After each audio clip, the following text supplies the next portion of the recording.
Hello watch fans, this is Anders here on Watch On channel. Today an unboxing, first impressions of a brand I haven't reviewed, covered yet here on my channel, on Watch On channel.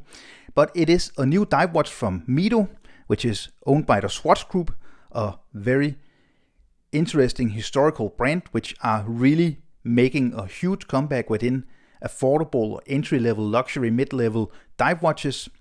And I saw this watch, which is completely new. It's a completely new release on Instagram, I believe. It comes in this nice cardboard box here, pretty standard. Then inside you find a nice wooden box. I believe it's wood, but it could be imitated wood. It kind of feels and sounds a bit like plastic, so maybe it's plastic, but it looks good. Then of course you get the manual here. You see the price I paid, 759 euros, which is exactly the same almost in US dollar. Then of course the warranty card. This is an official retailer of Mido in Italy. I found them on Chrono24. Quick wristwatch check before we check out this cool dive watch. I am wearing the brand new YEMA Superman Heritage 500. This is a huge upgrade to the Superman Heritage line, a 500 meter dive watch, water resistant to 500 meters. I did a full review of this watch. You can find the review if you click the link up in the right hand corner or down in the description. Amazing watch. So opening the box, and what we find is the brand new Mido Ocean Star Gradient. This is a new red dialed watch. I immediately fell in love with the dial, the composition of the watch. Usually I'm not a huge fan of these day-date complications, but the overall design, the colorway with this kind of gradient red, it just really reminds me of the 70s, the 60s and 70s dive watches. So I actually enjoy the fact, the design idea of having a day-date complication, just like we for example see on a lot of the Seiko dive watches. It is of course very useful. I know a lot of people will be turned off by this, but I actually like the idea, the design choice, because it really just gives a 70s vibe to this watch, in my opinion. This is a watch that comes in a lot of different colorways, also on bracelets, different straps. This red version, gradient red as it's called, Ocean Star, is attached to a really nice tropical rubber strap, really nice quality. It's not a full review, so I will be giving you the full review in a week or two with all the details when I have actually tested and tried out this watch. And up closer you can see really nice kind of gradient red. So what they did was actually just having this kind of color change towards the hour and minute markings on the outer part of the dial, and then a more red color. This is a kind of subdued, toned down red. It's not a very bright red. It's not a sunburst dial, as you see. So very vintage inspired. I like the baton style hands, the lollipop second hand. I really like how simple they kept the dial regarding the writing. So they could really have destroyed the overall look of this dial when you have the clutter of the day-date complication here at 3 o'clock.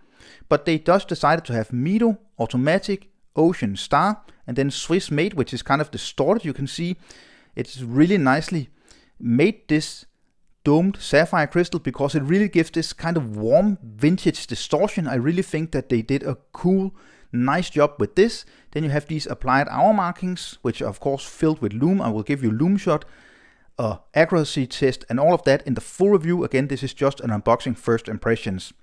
120 click unidirectional bezel. At first touch, I think the coin etching is a little too soft. It's kind of hard to grip. You can definitely turn it. It's a little bit stiff also, kind of a metallic sound, but it's very sturdy, no play whatsoever, and 120 clicks. And you see we get a lume pip at 12 o'clock. And also it is kind of a matte aluminium bezel insert. This is not ceramic. I think that's the right choice to have this matte black aluminium insert here, because this is a vintage inspired watch. Then you get the case, which is also very vintage inspired because it's polished all over. So usually we see with these older dive watches and older watches altogether, either they polished every part of the case or they only brushed it. I would have preferred some brushing to the sides here, but they did make a nice chamfering here, you can see, which is just a little more high polished than the rest of the case. signed screw down crown. It is a 200 meter water resistant dive watch.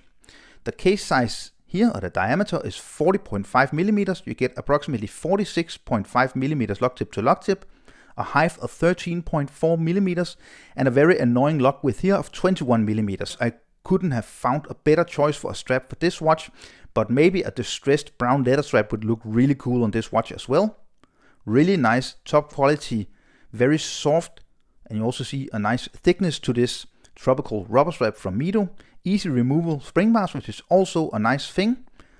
Nice polished and signed buckle.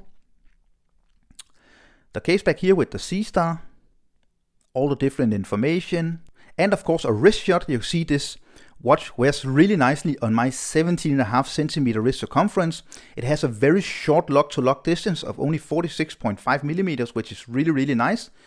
40.5 is a nice size. I would probably have preferred 39 or 40, but it's absolutely no problem. And although this watch is quite thick when you include the domed sapphire crystal with 13.4 millimeters, I think it wears quite flat and slim on the wrist. The rubber strap is really good. So overall, I'm super excited by this watch. It's completely different from what else I got in my collection. I got a lot of black, blue, and green watches, of course, but a red 70s inspired dive watch, and from a brand I haven't experienced before.